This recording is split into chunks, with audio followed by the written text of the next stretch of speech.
soberba precede a ruína, e a altivez de espírito precede a queda. Louvado seja Deus. O pastor me convidou aqui nesta noite para falar sobre, nesta manhã, perdão, para falar sobre soberba, né? Soberba. E o tema desta manhã é soberba, a raiz de todos os males. Soberba, a raiz de todos os males. Irmãos, a soberba, né, é um tema bastante atual. É um tema oportuno e pertinente para os dias atuais, em que o ser humano, ele, por conta da sua natureza fraca e humana, ele tem esse problema com a soberba. E depois que eu estudei isso aqui, irmãos, eu percebi que eu precisava melhorar, porque nós somos soberbos de natureza. E aí eu percebi o quanto nós somos soberbos. Eu disse: Senhor, tem de misericórdia, me quebra aí, Jesus, me quebra aí, porque eu não quero deixar que esse mal ele cresça dentro de mim. Não, nós temos que destruir isso, né? E só Jesus é quem pode nos curar desse mal, irmãos. Só Jesus é quem pode nos curar desse mal. Ele é o quinto na lista dos 7 pecados capitais, né? Porque nos 7 pecados capitais nós temos a gula, temos a luxúria, a avareza, a ira, a soberba, a preguiça e a inveja, né? Por que são pecados capitais? Porque são pecados cabeça, né? São que estão no topo. Então esses pecados, eles vêm para destruir o ser humano. E aí, irmãos, uma definição bem clara para a questão da soberba é que é uma atitude individual de autoexaltação, sentimento de superioridade em relação ao outro. Olha só, é um sentimento de superioridade em relação ao outro. O ser humano tem isso, irmão. Tem isso. E tem uma coisa, irmãos, não é só rico não, viu, irmão? Tem isso não. A irmãzinha que faz um bolo, a pessoa, o bolo da irmã é uma benção, irmão, já, né? O irmão que trabalha muito, trabalha bem, sabe manusear bem uma máquina, rapaz, esse camarada ele já se incha. E isso é um problema, irmão, muito sério. A soberba ele atinge todas as classes sociais. E se nós não estivermos atentos, louvado seja Deus, vai ter aquele prejuízo espiritual. Porque no aspecto espiritual, irmãos, é uma atitude de independência de Deus. A soberba é uma atitude de independência de Deus. O camarada se incha tanto que ele acha que ele não precisa nem de Deus. Meu Deus. Nem de Deus. Louvado seja Deus. E aí você veja a gravidade que tem, irmãos, a questão da soberba. Tem uma gravidade muito forte a questão desse pecado. Tiago 4, versículo 6. Se você quiser ler na sua Bíblia, olha o que é que diz lá, ó. Deus resiste ao soberbo, dá porém graça aos humildes. Tiago 4, 6. Deus resiste ao soberbo, mas dá graça aos humildes. O texto não está dizendo, irmãos, que Deus resiste ao avarento. O texto não está dizendo que Deus resiste ao mentiroso. O texto não está dizendo que Deus resiste ao ladrão. O texto está dizendo que Deus resiste ao soberbo. Por quê, irmão? Porque a soberba, ele é a cabeça, ele é o topo. É como aquele povo, né? Que ele tem a cabeça e tem os tentáculos, né? A cabeça é a soberba, os tentáculos são os outros pecados. A mentira, o roubo, o engano. A soberba produz tudo isso aí. Então ele é a cabeça. Jesus, ele não resiste à questão do ladrão. Ele resiste o soberbo, porque o soberbo está acima de todos os pecados.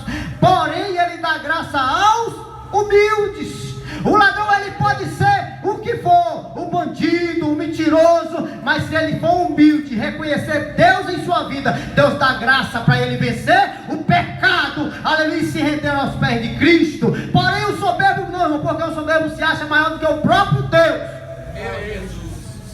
Aleluia. É como se fosse uma blindagem, irmãos, que o homem coloca, sabe, no coração. E ainda que ele ouça a palavra, ele fica fechado, porque ele se acha maior do que tudo.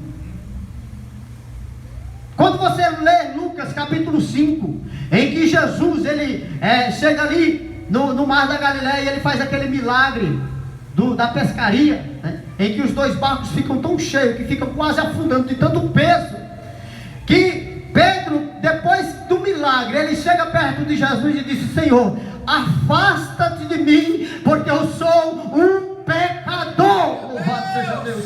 Porque o soberbo, ele põe blindagem Mas o humilde, ele rasga o coração para Jesus entrar. O humilde, ele reconhece que Jesus é o Todo-Poderoso em sua vida. E é por isso, irmãos, que Deus faz os milagres em nossas vidas. É por isso que Deus entra com coisas extraordinárias. A irmã perguntou para mim por que Jesus faz tanto milagre. Qual é a finalidade do milagre? Aleluia. O milagre, ele não tem uma finalidade em si mesmo. Jesus tem uma finalidade maior em cima do milagre. O milagre Jesus faz para nos aproximar mais dele. Jesus não cura uma pessoa, ou de câncer, ou seja lá do que for, simplesmente para curar. Porque o que Jesus quer é aquela alma, aquela vida, aleluia, para levar para o céu. Ele não cura só para a pessoa ter saúde e andar aqui pela terra, não, ele cura para que a pessoa reconheça que Jesus é Deus na vida dele e entregue a sua vida para ele. E é aí que nós rasgamos o coração quando nós percebemos essas coisas, irmãos. E aquela blindagem, sabe, ela sai.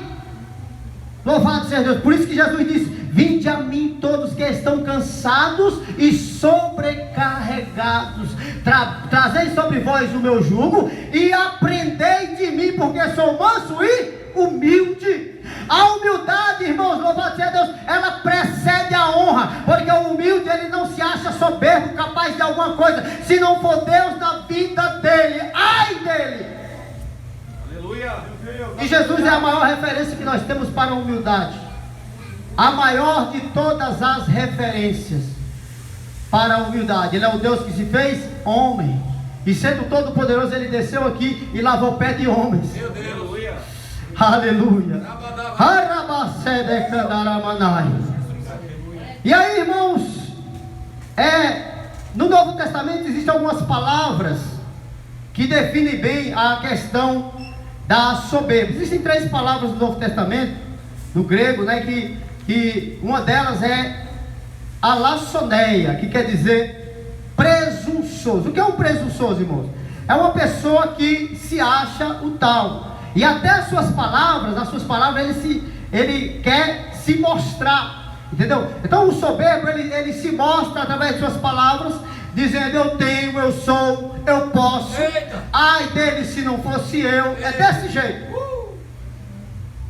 E aí tem a segunda definição, está tudo no Novo Testamento, são essas 3 definições que tem da palavra soberbo. A segunda definição é hiperfania, que quer dizer arrogante. O arrogante, ele não utiliza palavras, ele apenas com as atitudes dele você percebe que ele é inchado, ele tem o nariz empinado, sabe? Ele olha para você de cima para baixo e se acha alguma coisa, né? O arrogante, ele não age com palavras, ele apenas em sua representação você percebe que ele quer ser maior do que todo mundo. Até na forma de sentar, até na forma de andar, você percebe que nas suas, no seu modo de ser, ele se eleva, ele ergue um trono para si mesmo, um altar para si mesmo e cultua a si mesmo. Meu Deus! E aí, irmãos, a terceira definição é híbris, que quer dizer insolente, que é aquele orgulhoso em atitudes. Tudo que ele faz melhor do que todo mundo. E ninguém é melhor do que ele, né? E isso, irmãos, eu estou falando isso aqui, aí a gente fica pensando, é um ímpio lá fora. Mas tem crente que é assim, viu, irmãos? Eu conheço pastores que é assim. Eu conheço pastores que é assim. Até para falar com você tem que marcar hora e dia. Só Jesus, irmão, só Jesus. E pensa que está tudo certo. Mas vai prestar conta. E aí, irmãos, na prática, o orgulho, ele assume 3 formas específicas, né? 3 formas. A primeira forma é no ser, na questão do ser, né? Quando você lê a Bíblia lá em Atos capítulo 12, vamos ler lá, irmãos, Atos 12, louvado seja o nome do Senhor. Abre aí, a partir do versículo 18, diz assim, ó: sendo já dia, houve não um pouco alvoroço entre os soldados sobre o que seria feito de Pedro. E quando Herodes o procurou e não o achou, feita a inquirição aos guardas, mandou-lhes justiçar. E partindo da Judéia para Cesareia, ficou ali.